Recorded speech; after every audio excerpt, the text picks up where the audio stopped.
انصاف کے حوالے سے عدل جہانگیری بہت مشہور ہے. جہانگیر جو مغل بادشاہ تھا اس نے اپنے محل کے باہر ایک زنجیر لٹکا دی تھی کہ کوئی بھی شخص اگر انصاف کا طلبگار، اب یہ جو میں واقعہ ناظرین سنا رہا ہوں اس کا نہ ہمارے عدالتی نظام سے کوئی تعلق ہے، نہ ہماری اسٹیبلشمنٹ سے کوئی تعلق ہے، اور آپ نے اس میں کوئی مثالیں نہیں ڈھونڈنی کہ کون کس سے کسی کو تشویق نہیں دینی ہے. پیورلی میں آپ کو لٹریری ایک واقعہ بتا رہا ہوں، تاریخ کا حوالہ دے رہا ہوں کہ اس نے جہانگیر نے وہ زنجیر لٹکائی ہوئی تھی اور کسی کو بھی انصاف چاہیے ہوتا تھا وہ آتا تھا، زنجیر ہلاتا تھا، زنجیر بچتی تھی، بادشاہ سلامت کو پتہ لگتا تھا، تو اس کا جو بھی مسئلہ ہوتا تھا انصاف کا طلبگار تاریخیں لکھتی ہے جو پبلک ریلیشنز اس حوالے سے ہوئی کہ جہانگیر نے بہت اچھا عدل کیا اور عدل جہانگیری اسی حوالے سے مشہور بھی ہے. لیکن اسی حوالے سے ناظرین شبلی نعمانی نے ایک بہت پیاری نظم لکھی جس میں کہ انصاف کا جو دوغلا پن تھا عدل جہانگیری کا وہ پتہ لگتا ہے کہ انصاف جو تھا جہانگیر کا، جہانگیر آگے بے بس تھا. اب جہانگیر کس کے آگے بے بس تھا وہ آپ جب یہ نظم سنیں گے اور اس کی میں آپ کو تشریح تھوڑی سی کر کے بتاؤں گا، تھوڑا سا برداشت کیجیے کہ اس کے آگے پھر ڈسکشن بہت انپورٹنٹ ہے. اور شبلی نعمانی صاحب کی یہ جو نظم ہے یہ پوری طرح آپ یہ کہ نظام انصاف چلتا کیسے تھا جہانگیر کے دور میں. آج کے دور کی بات نہیں ہو رہی، جہانگیر بادشاہ کے دور کی بات ہو رہی ہے. تو شبلی نعمانی صاحب کی ناظرین جو نظم شروع ہوتی ہے میں ساتھ ساتھ تشریح بھی کرتا جاؤں گا کیونکہ میری اردو بھی کچھ اتنی اچھی نہیں ہے اور جو میرے سننے والے ہیں وہ اکثر کہتے ہیں کہ بہت مشکل الفاظ ہوتے ہیں کچھ آپ جب لٹریری حوالے دیتے ہیں. میں کوشش کروں گا جتنی میری تھوڑی بہت استطاعت ہے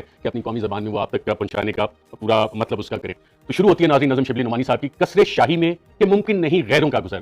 ممکن نہیں ہے کہ بادشاہ کے دربار کے آس پاس سے، بادشاہ کے دربار میں کوئی غیر بندہ گزر جائے. آپ دیکھتے ہوں گے جگہ جگہ آج کل کے پاکستان میں بھی ہے کہ جہاں پہ بھی کوئی بادشاہ ہوتا ہے تو وہاں بڑی بڑی دیواریں ہوتی ہیں، بارڈ وائز لگی ہوتی ہیں، بڑے بڑے دربان کھڑے ہوتے ہیں، آج کل ویپنس کے ساتھ کھڑے ہوتے ہیں مختلف جگہ پہ، عام آدمی کا وہاں سے گزر نہیں ہے. تو عدل جہانگیر کے دور میں بھی یہ تھا کثر شاہی میں کہ ممکن نہیں غیروں کا گزر، کہ غیر لوگوں متعلقہ افراد کا داخلہ منع. یہ اکثر آپ نے بورڈ دیکھا ہوگا، یہ جہانگیر کے دور میں بھی اسی طرح سے تھا. ایک دن نور جہاں بام پہ تھی جلوہ فگن. تو نور جہاں جہانگیر کی بیگم تھی، بہت محبت تھی اس کو. ایک دن بیلکنی پہ نور جہاں وہاں پہ آ گئی اور جلوہ فگن کوئی شامت زدہ راہگیر ادھر آ نکلا. اب کوئی آپ جیسا میرے جیسا قسمت کا مارا کوئی دن دیہاڑی کوئی کر کے گزر رہا تھا وہاں سے تو وہ وہاں سے گزر گیا. کوئی شامت زدہ راہگیر ادھر آ نکلا، گرچہ تھی کیسر میں ہر چار طرف سے قدغن. اب جو بادشاہ کا محل تھا اس کے چاروں طرف جو تھا اسے سراؤنڈ کیا ہوتا ہے. obviously سیکیورٹی ریزنز ہوتے ہیں، اب تو سیکیورٹی کیمراز بھی ہوتے ہیں، سیکیورٹی گارڈز ہوتے ہیں، ویگو ڈالے ہوتے ہیں، کیو آر ایفس ہوتی ہیں، پروٹوکولز ہوتے ہیں، پولیس کے ڈالے ہوتے ہیں، وزیر وزراء آپ دیکھتے ہیں سارے، کہیں منسٹر انکلیو ہو گیا، کہیں اور اس طرح کی بلڈنگز ہو گئیں. تو یہ اسی طرح کے محلوں کے بارے میں لکھا ہوا ہے. اس وقت جہانگیر کے دور میں یہ تھا. گرچہ تھی کثر میں ہر چار طرف سے قدغن، غیرت حسن سے بیگم نے تمانچہ مارا. اب وہ غریب آدمی جو محنت کا آدمی جا رہا تھا اس نے دیکھا کہ یہ حسین ملکہ وہاں پہ کھڑی ہے، اس کی صرف نظر پڑی تو ملکہ نے دے چانٹا مارا اس کو، غریب آدمی کو. خاک پہ ڈھیر تھا ایک کشتہ بے گور و کفن، اور اس کے بعد وہ گرا اور اس کے بعد اسے قتل کر دیا گیا. ساتھ ہی شاہ جہانگیر کو پہنچی جو خبر، اب یہ خبر بادشاہ جہانگیر تک بھی پہنچی. غیظ سے آ گئی ابروئے عدالت پہ شکن. اب عدل جہانگیر مشہور تھا تو جہانگیر کی عدالت جو تھی بڑی پریشان ہوا جہانگیر، تو عدالت کی ماتھے پہ شکن آ گئی. حکم بھیجا کہ کنیزان شبستان شہید جا کے پوچھائیں کہ سچ یا کہ غلط ہے یہ سخن. انہوں نے بلایا کنیزوں کو کہ جا کے ملکہ سے پوچھیں کہ یہ جو مجھ تک بات پہنچی ہے کہ تم نے راگیر کو تھپڑ مارا اور اسے پھر قتل کروا دیا، کہ یہ بات صحیح ہے یا غلط ہے. تو جب کنیزیں گئیں تو نخوت حسن سے بیگم نے بسد ناز کہا، میری جانب سے کرو عرض بآئین حسن، ہاں مجھے واقعہ قتل سے انکار نہیں. تو کنیزیں جب آئی بڑے ناز و نخرے سے ملکہ نے کہا کہ ہاں جاؤ بادشاہ سلامت کو کہو کہ بالکل یہ قتل میں نہیں کیا ہے اور ان کو بتاؤ. پھر ساتھ انہوں نے کہا یہ بھی جا کے بتاؤ کہ مجھ سے ناموس حیا نے یہ کہا تھا کہ بزن اس کی گستاخ نگاہی نے کیا اس کو ہلاک، کہ اس نے جو گستاخ نظر مجھ پہ ڈالی تھی، اس نے جو غلطی سے مجھے دیکھ لیا تھا، یہ مجھے گوارا نہیں آیا اور اس وجہ سے میں نے اسے قتل کیا. اس کا اس چیز سے کوئی تعلق نہیں ہے کہ اعظم سواتی نے آرمی چیف کے حوالے سے ٹویٹ کیا اور انہیں رات 3 بجے اٹھا کے لے جا کے ٹارچر کیا گیا، برا نہ کر کے انہیں مارا گیا. اس طرح کی چیزیں نہیں ہیں. یہ عدل جہانگیر کے دور میں ہوتا تھا. مغل بھائی اب تو ہماری ڈیولپ ڈیموکریسی ہے، آئین اور قانون کے تحت ہماری تمام چیزیں چلتی ہیں. کشور حسن میں جاری ہے یہی شرع کہن، مفتی دین سے جہانگیر نے فتویٰ پوچھا. مسئلہ آ گیا ہے کہ ملکہ نے قتل کر دیا ہے، بندہ مار دیا ہے، تو اب اس کا راستہ تو کوئی نکالنا ہے، اور راستہ نکالنے کے لیے بڑے وسائل ہوتے ہیں بادشاہ کے پاس. تو بادشاہ نے ایک مفتی دین عالم سے پوچھا کہ بتاؤ اس میں دین کیا کہتا ہے، حکم کیا ہے کہ شریعت میں کسی کو نہیں کچھ جائے سخن. مفتی دین نے بے خوف و خطر صاف کہا، شرعی ہے کہ قاتل کی اڑا دو گردن. جب بادشاہ جہانگیر نے اس مفتی سے پوچھا تو اس نے کہا جی شرع تو اس حوالے سے بڑی واضح ہے کہ جس نے قتل کیا ہے اس کی گردن اڑا دی جائے. جب یہ بڑا واضح تھا، جب یہ بات سنی دربار میں لوگوں نے تو لوگ دربار میں اس حکم سے تھرا اٹھے. obviously مجھ جیسا غریب آدمی جب دیکھے کہ جی بادشاہ کی اور ملکہ کا یہ مسئلہ ہے اور مفتی نے بے کہہ دیا اس کی گردن اڑا، تو ہم جیسے بندے تو ویسے ہی پریشان ہو جاتے ہیں کہ یہ کیا ہو رہا ہے. پر جہانگیر کے ابرو پہ نہ بل تھا نہ شکن. لیکن بادشاہ کیونکہ بادشاہ ہوتے ہیں، بادشاہ تو ایسی چیزوں سے، چھوٹی موٹی چیزوں سے انہیں فرق نہیں پڑتا، تو اس کے ماتھے پہ کوئی بل بھی نہیں آیا، کوئی شکن بھی نہیں آئی.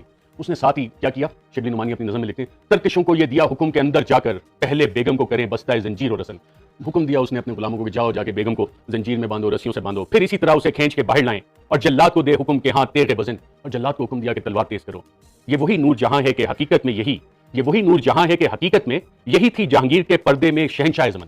اچھا جہانگیر کی جو بادشاہ چل رہی تھی، جہانگیر کے بارے میں مشہور یہ تھا کہ وہ شراب بہت پیتا تھا اور شراب کے نشے میں پڑا رہتا تھا، اور اصل اس کی جو حکومت تھی وہ نور جہاں چلاتی تھی. اس سے کوئی تعلق نہیں ہے کہ پاکستان میں بہت سے کام ہماری اسٹیبلشمنٹ کرتی ہے اور اس کا نور جہاں والا کردار ہے، ایسی بات بالکل نہیں اگر آپ یہ سوچ رہے ہیں. اس کے آگے وہ کہتا ہے اس کی پیشانی نازک پہ جو پڑتی تھی گرا جا کے بن جاتی تھی اور آ کے حکومت پہ شکن. اب ظاہری بات ہے نور جہاں فیوریٹ ملکہ ہے جہانگیر کی، وہ جو بھی کہتی تھی وہ جا کے ہو جاتا تھا، حکومت اسی طرح سے چلتی تھی، اسی کی منشا کے مطابق چلتی تھی، اسی کے کہنے کے مطابق چلتی تھی.